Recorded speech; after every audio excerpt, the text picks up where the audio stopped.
وجہ کیا ہے جس کی وجہ سے آپ کا بچہ جھوٹ کا سہارا لیتا ہے؟ نمبر 1 میں بتاتی چلوں، ٹھیک ہے؟ نمبر 1 سب سے پہلی جو چیز ہے، جو اہم ریزن ہے جس کی وجہ سے بچہ جھوٹ کا سہارا لیتا ہے یا جھوٹ بولنے کے عادی ہو جاتا ہے، وہ ماحول ہے۔ ماحول کی وجہ جی، سے، وہ ماحول کی وجہ سے ہیں، یعنی وہ عوامل، وہ ایلیمنٹس جو بچے کی لائف کے اندر موجود ہے، اگر آپ ان ایلیمنٹس کو پہچان لو، کبھی بھی آپ کا بچہ جھوٹ نہیں بولے گا۔ وہ عناصر، وہ عوامل کیا ہے، میں بتاتی چلوں آپ کو۔ نمبر 1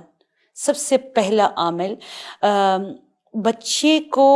ڈر ہے یا خوف ہے پیرنٹس سے یا گھر میں موجود کسی نہ کسی فرد سے، صحیح،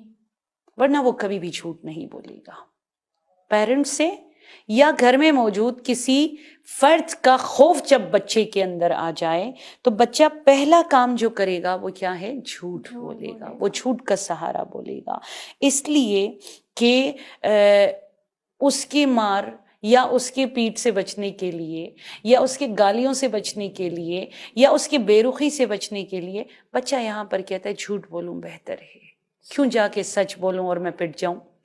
کیوں جا کر سچ بولوں اور مجھے کمرے میں بند کر دیا جائے گا، مجھے کھانا نہیں ملے گا، 10 دن تک گھر میں کوئی مجھے پوچھے گا نہیں۔ تو محیط اور ماحول سب سے اہم وجہ ہے جس کی وجہ سے بچہ جو ہے جھوٹ بولتا ہے، یہ ایک۔ دوسری سب سے اہم چیز جس کی وجہ سے بچہ جھوٹ کے ٹریک پہ چڑھ جاتا ہے اور جھوٹ پہ جھوٹ، جھوٹ پہ جھوٹ، جھوٹ پہ جھوٹ بولنے کے عادی ہو جاتا ہے، وہ اسکول، دوست اور ٹیچرز کے خوف کی وجہ سے۔ اچھا، اگر سچ بتا دوں کہ میم میں نے اس لیے ہوم ورک نہیں کیا، میں ٹی وی دیکھ رہا تھا، صحیح، تو میم تو پیرنٹس کو بھی بلا لیں گے، میم تو سب کے سامنے انسلٹ کر دے گی، تو میم مجھے بخار تھا، میم گھر پہ مہمان تھے، میم ممی نے مجھے گھر سے باہر کام پہ بھیج دیا۔ دیکھیں نا کتنے جھوٹ پھر بچہ بولنے پہ مجبور ہو جاتا ہے، ٹیچر، اسکول اور دوستوں کے خوف کی وجہ سے۔ اور تیسری وجہ جس کی وجہ سے بچہ جھوٹ کا سہارا لیتا ہے یا جھوٹا بن جاتا ہے، وہ جو ہے خواہر کیا ہے، والدین کا بچے پہ ٹرسٹ نہ کرنا، صحیح، اعتماد نہ کرنا۔ جس بچے کو لگتا ہے نا کہ میرے پیرنٹس جو ہے مجھ پہ اعتماد نہیں کرتا، یقین رکھیے گا کہ وہ، اس کو لگتا ہے کہ میں اگر سچ بولوں تو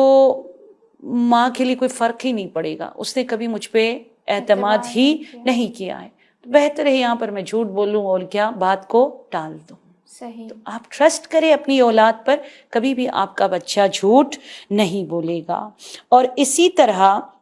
باپ کی طرف سے ہے سب سے اہم، کہ باپ اگر ایک محکم، مضبوط پلر بنے بچے کے لیے، چاہے بچہ غلط کرے چاہے بچہ صحیح کرے، تو وہاں پر یہ بچہ کسی صورت جھوٹ کا سہارا نہیں لے گا۔ اسے پتہ ہے ماں اگر ڈانٹے گی باپ میرے ساتھ دیں گے، اسے پتہ ہے باپ اگر صحیح جگہ پر بھی ڈانٹ لے مجھے دونوں طرف سے غصہ یا تنبیہ یا میری مذمت نہیں ہوگی، کوئی نہ کوئی گھر میں ہوگا جو اس وقت مجھے سہارا دے گا۔ وہ بچہ پھر کبھی بھی جھوٹ کا سہارا نہیں لیتا ہے۔ یہ وہ ریزنز ہے جو عام نارمل لائف میں ہمیں ہمارے گھروں میں نظر آتا ہے، جس کی وجہ سے اکثر بچے انوالو ہو جاتے ہیں جھوٹ جیسی لعنت کا اور جھوٹ جیسی بیماری کا،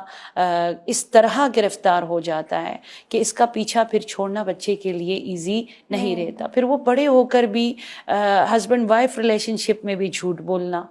ٹھیک ہے، بزنس میں بھی جھوٹ بولنا، نوکری میں بھی جھوٹ بولنا، کیونکہ بچپن سے اس کے اندر یہ چیز آ چکی ہوتی ہے۔ تو اس کے لیے بہترین وقت علاج کا بچپن ہی سے ہے۔ اگر آپ ان ریزنز کو سمجھو، اپنے بچے پر اعتماد کر لو اور سب مل کر ایک ساتھ اس بچے کو غلط کرنے پر نہ ڈانٹو، یقیناً آپ کا بچہ آپ کے گھر کے ماحول کو دیکھ کر کبھی بھی جھوٹ کا سہارا نہیں لیں گے انشاءاللہ۔